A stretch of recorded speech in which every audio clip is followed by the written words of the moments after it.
do you pitch your work? That is the question we're going to be looking at in this video. It is very hard, I've realized, as I've been publishing a series of short stories for free on Substack the past 6 weeks or so, to figure out how to promote these. Because with something that's nonfiction, you can like share facts. With something that's like memoir, I feel like you can just story tell and like draw from your experience and like put pictures of yourself. With fiction, I'm like, I don't know what to do. I have no idea. Quotes? Pitch lines? I don't know. So what I'm going to do is we are going to practice pitching today, and I am going to pitch my 8 short stories to you. Yes, there's a little bit of like self-interest involved. All these stories, I'll link them below. They're super fun. You can read them like all the way through or one at a time, and just like enjoy one on its own. They're standalone but interconnected. It's very fun. But I am going to come up with a pitch sentence for each of these 8 stories and vibes for each of these stories. And we're gonna hope that is going to help us learn something about pitching and doing better. And also I'm going to practice for you now. So we're going to get into it. I am pitching to you today my short story collection called Sing Me Noel. And it is a very festive, cathartic, messy, emotion complicated holiday set of stories. And I said it was called Sing Me Noel, so that was the title. That was good. I did that well. Oh yes, I was supposed to say the whole premise is the idea that on Christmas Eve in 2019, there is a brother and sister who haven't seen each other for 15 years who meet in a post office. And this is the story of their family and how they got there. So let's get into it. I'm not going to go in order from like 1 to 8 because that's boring. I'm roughly going from like my favorite to least favorite. But when I say least favorite, it's really of the moment. You know what I mean? Like, it's not really my least favorite. I like them all. I would not be publishing them if I didn't like them. So, all right. Number 5, or 1, but it's the 5th one, is called Christmas Pints and Proper Snogging. And I think this one's first just because I'm most proud of that title. I never thought I would get to use the word snogging in a title before, and it just, I love it. I love that word. I am very much like an Anglophile, so I am obsessed with this for that. Okay, this is a story in a British pub. It's a second chance romance. It's very community oriented. There's a big cast of like quirky characters in this village. They're doing all of these quirky village traditions at the pub, carol sing, and it's like a lighthearted, silly, fun, if you want to read one, maybe read this one if you're looking for just something that's like super fun, super silly. And the pitch is, when a young university student who's home for the holidays is determined, A young university student home from the holidays is determined to ignore his past and take a fresh start when his past rudely invades his Christmas plans. So it's a little vague.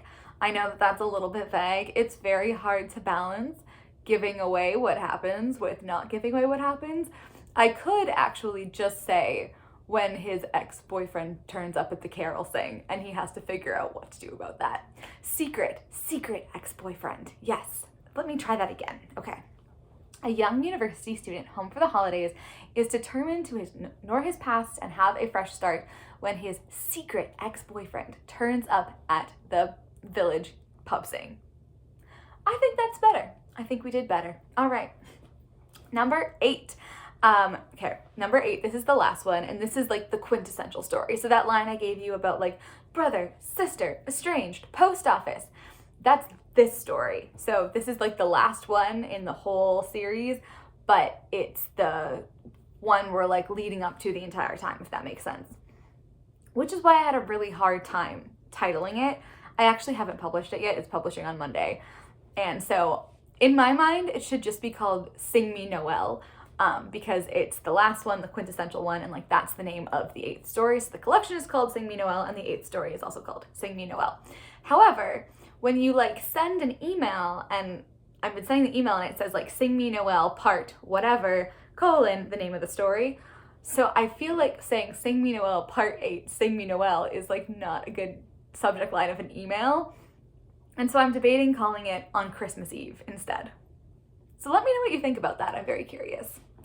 But this is at a Canadian post office. It's very snowy, and it's about capturing that kind of like last minute, not even shoppers, shippers, the last minute shippers who are in line trying to get their boxes off before like the deadline on Christmas Eve. Of course, they're not going to get there on Christmas, and so they're all kind of like the procrastinators. The character is very, what's the word? He's a little cynical. He has he has 2 young children he's shepherding around. There's like a harried feel to it. He's very much like, oh, like the kids are doing this, they want this toy, like I'm trying to keep them in line by threatening Santa, like all this stuff. And it's like kind of complicated emotions, like memories of Christmas past coming up, but it's just in this like harried environment that we're all kind of familiar with at Christmas. And I think it's fun because some of them are like in really good settings, like a Christmas market or a British pub, or like we're decorating a tree. And this one we're in a Shoppers Drug Mart, which is like the Canadian equivalent of a CVS, and it has a post office counter. Anyways, this is what happens when you see your estranged sister for the first time in 15 years in the line at the post office, arms full of packages to be mailed. Pretty straightforward. Okay, next one is the first story. This one is called A Season of Plenty, and it's American Thanksgiving time. It's set in the US, it's set in New York. You have a very much, there's a lot of like cooking stuff. So we're cooking turkey, we're looking at cranberry sauce, we're dealing with pies, there's a parade on TV. And this one, here's my next bit of promotion. I got a really nice comment on this one. Someone said, I was on the edge of my seat reading this the whole time. There we go. Just imagine that this is like the back cover of a book, and there's like a quote from someone being like, this is a wonderful blah, blah, blah. And there's the quote right there. Okay, so the pitch is an expectant mom who's convinced her husband is having an affair goes into labor alone in a strange city with a young daughter to take care of. Dun, dun, dun. What happens? All right, the next one I'm pitching is number 7, which released today, December 20th. It is called All Ye Faithful. All Ye Faithful. I think this might be the title I'm most proud of. I already said that about one of them, didn't I? I'm really excited about it. It takes place in a church, so it's like right after this choir concert. Choir concerts, like Christmas concerts, were a big part of my like holiday time growing up, because you were always like, singing carols and blah, blah, blah. And there's like this amazing kind of like rush after a concert of everyone being so excited and like adrenaline, and we just did such a great job, and like it's buzzy and people are exchanging gifts and running out the door. And this is kind of what happens after that. So everyone's exchanging gifts, running out the door. You feel very close to all your friends, and then suddenly they're gone. And so the main character, Diana, she ends up in this church alone in the sanctuary, just kind of sitting there, dealing with complicated feelings of a fizzled out friendship. And there's a meet cute between her and another university student, technically PhD student. And it's kind of about the connections between friends and the connections between strangers and how they can surprise us. So after the choir concert, Diana plans to give her friend a heartfelt send-off, but is shaken when she realizes how little the friend cares about their friendship. That is not the pitch structure of like must decide. I have a whole bunch of those coming up. But that one, I didn't want to be like, and then someone comes into the sanctuary, because that happens at like the midpoint of the story. Is it the midpoint? Maybe like the 30% mark of the story. When the person actually comes in, we have a lot of like preamble of stuff happening before the meet cute actually happens. So I didn't want to like have the pitch be that. But then from that one line pitch, you don't know that it's a meet cute. And it's not really a meet cute. Okay. It's a meet. Is it cute? I don't know. I think it's kind of cute, but they are like kind of depressed in a church. So it's a meet sad. I don't know. It's not a meet sad. They're happy. I don't know how to pitch things, if you haven't noticed. please tell me your tips. If you have any tips for how to pitch things, how to sell a story, read this, tell me, because I need all the help I can get, apparently. The next one we're talking about is number 3. It's called A Mini Sticks Miracle, and it's about little kids on the last day of school before the holidays. It's sweet, silly. The kids are young, they're like 8, so they're not quite getting things right. The main character is actually a little Jewish kid. His name is Avi, and he has quite a humorous, in my opinion, interpretation of Christmas, because he's not familiar with a lot of the traditions and stuff. He just kind of started school. He's only in grade 2, so he is still trying to figure out what these crazy people are doing with their like weird hats and stuff, and why aren't they, like, what are these carols? They're not what my mom sings. So it's an interesting, he's a little bit of an outsider in himself, but he has these really good friends. And this pitch is, Avi is set for an exciting last day of school when his friends hatch a plan to steal the wimpy new kids' cookies, so they can have more for them. Obviously, everybody wants cookies. It's Christmas. Avi will have to decide whether to go along with the plan and kind of affirm his relationship with his friends, or refuse and alienate those same friends and become more of an outsider than he already is. Poor Avi. This one's so cute. I'll link it below. It's so cute. It was so fun to write and pretend to be 8. All right, the next one is number 4. This is called New Falling Sky. Now, I really like this story, and my little quote from someone who read it years ago on Scripophile was like, I really love this story. It was so good in like kind of a depressing way. So it's kind of quiet. It's like a quiet vibe. It's like a quiet house. It's about a lot of sort of like grief at Christmas, teenagers who are decorating. And the sentence is, when Katie goes to help her grief-stricken friend decorate, they must decide whether to embrace the holidays and their families or protect themselves from pain by ignoring them. And we see what happens. Number 2 is called Robbing Bethlehem. I'm also very proud of that name because the main character in this story, his name is Rob. And it's all about the Christmas pageant, or the nativity play. So robbing Bethlehem. Anyways, I spent a lot of time on these titles, as you can see, and I might do a video kind of talking through how I titled things and like sort of different strategies I tried to use to come up with them. If you'd be interested in that, please do let me know. Or if you have advice on how you title things, would love that too. I think titles are like query letters and these ridiculous 1-sentence pitches. Very hard.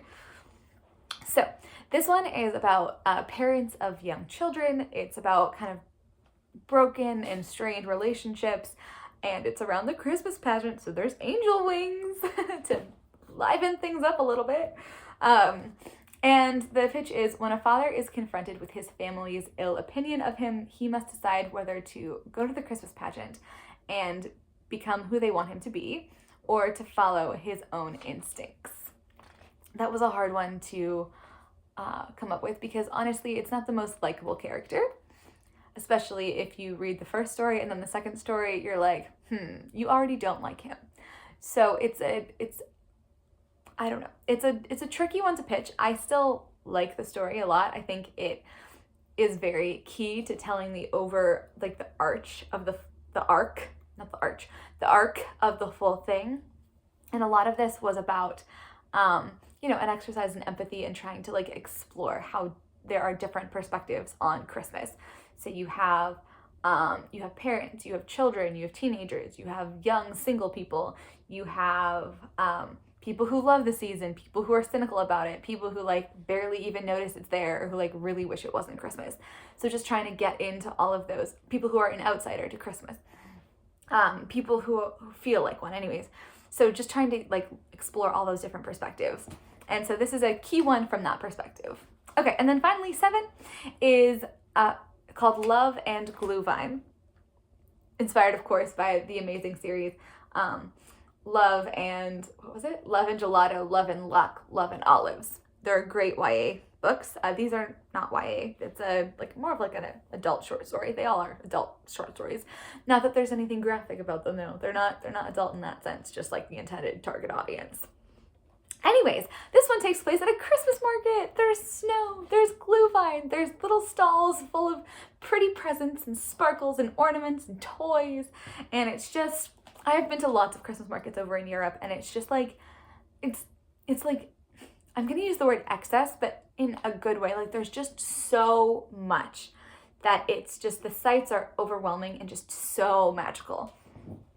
So, this one is complicated, yes, but it's hopeful. It's very Christmassy. It might be the most Christmassy, like the best Christmas setting of all of them. Although the pub sing and Christmas pints and proper snacking is pretty Christmassy too.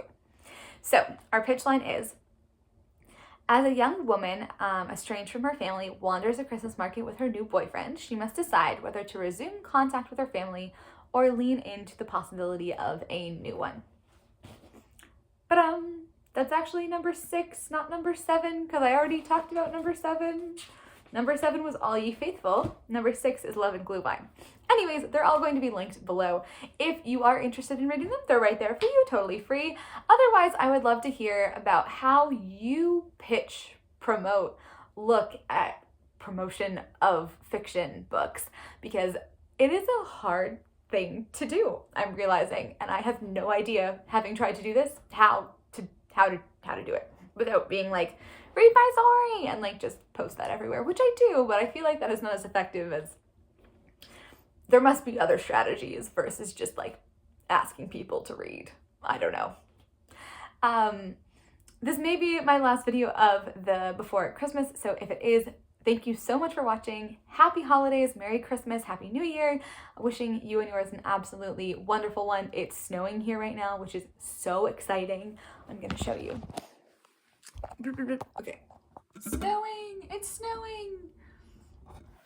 And there's my dog. My dog is sleeping. It's snowing. Everything's pretty perfect. We are going to a Christmas market this afternoon, which will be so pretty and snowy and beautiful. So I hope you're having a very, very happy holidays, and I will see you next time. I'm Nicole Wilbur. Thank you so much for watching.